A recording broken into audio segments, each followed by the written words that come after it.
So here's a quick run through on how our system works. First of all, we have a valve.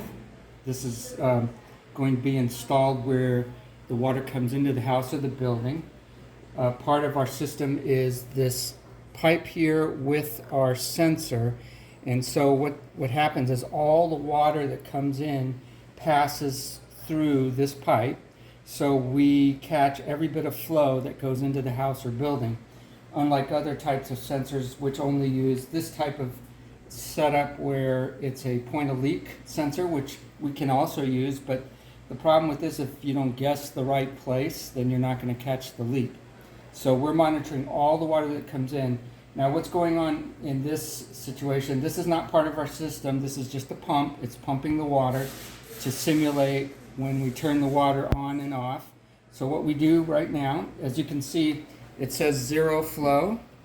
So as soon as we turn the water on and the water starts to flow, you see the percentage that goes up. Now this is 0 to 100%, and it doesn't mean that that's all the water that's coming into the house. It's just a way for us to measure flow.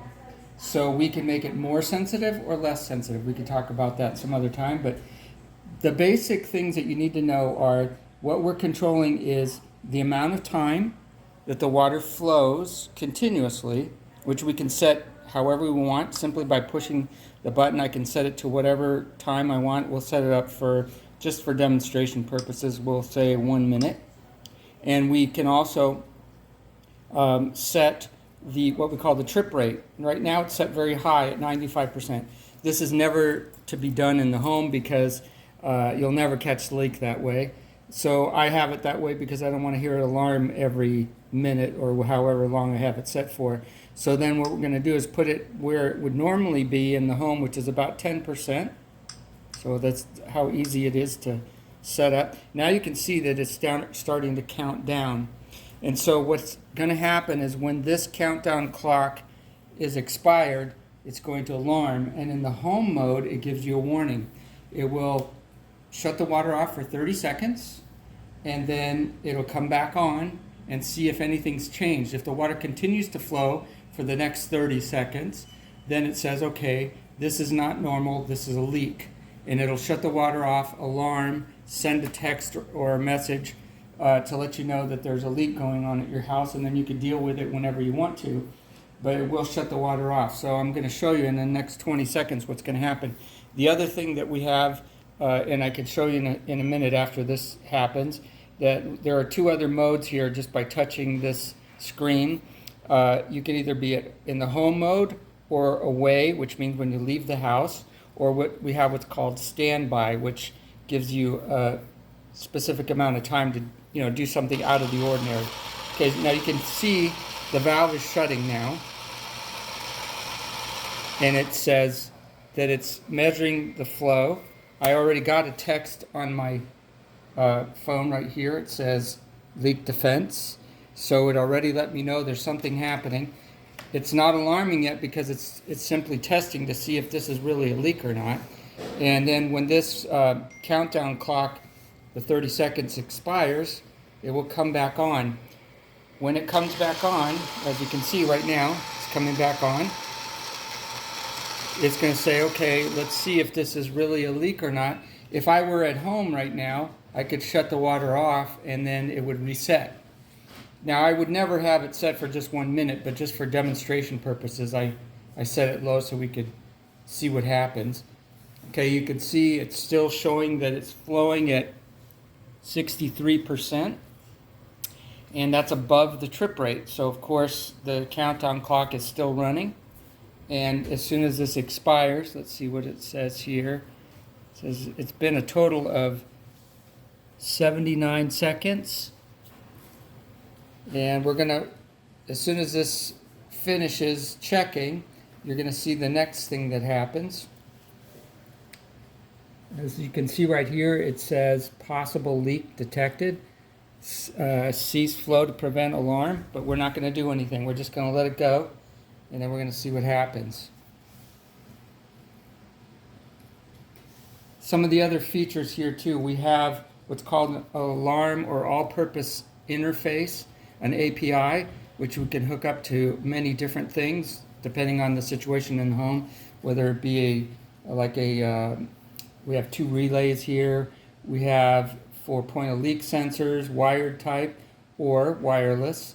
We could either put a rope sensor right here. We could also deal with pumps and such, like where they might have a well, or if they have a recirculating pump, we can shut it off using a device like this and a shut-off switch, which we also sell. Okay, so let's see what's going on here. It's still showing flow. We're down to 4 seconds, 3 seconds, 2. Okay, so now it's checking and it says, you know what? This is a leak. So leak detected, and as you can see right here, I can silence the alarm, which I will do, just so it won't annoy us. And then it tells me what I can look for. It says it's detected abnormally high amount of water usage, or water's been turned off. Check for possible leaks, and tells you where to look. Faucets, toilets, appliances, listen for flowing water. Now, since I know what caused it, I can go ahead and I'll turn this back off. I'm going to clear the alarm. And now it says the alarm has been cleared. Check for possible leaks. Since I know what caused it, I don't need to worry. So what I'm going to do then is I'm going to turn the water back on. And what I'm also going to do is reset this so that it won't go off again for no reason. So what we're going to do, as soon as this finishes, I'm going to, it says it here, valve opening, please wait. So I'm waiting. I'll show you too. Right here are the different scenes. Well, let me change this and we'll give it 25 minutes. That's about the right amount of time in the typical home, because usually what happens is the shower runs the longest, and most people can get a shower done under 20-25 minutes unless they overlap, but you can extend the time if you want. Now I'm also going to do this. I'm going to change this back to a higher number so that it won't alarm on me.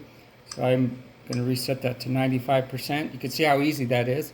And then scenes. Here you have home, away, and standby. Standby is what we use if, say, you don't want to change the settings, but you want to use the water for an extended period of time.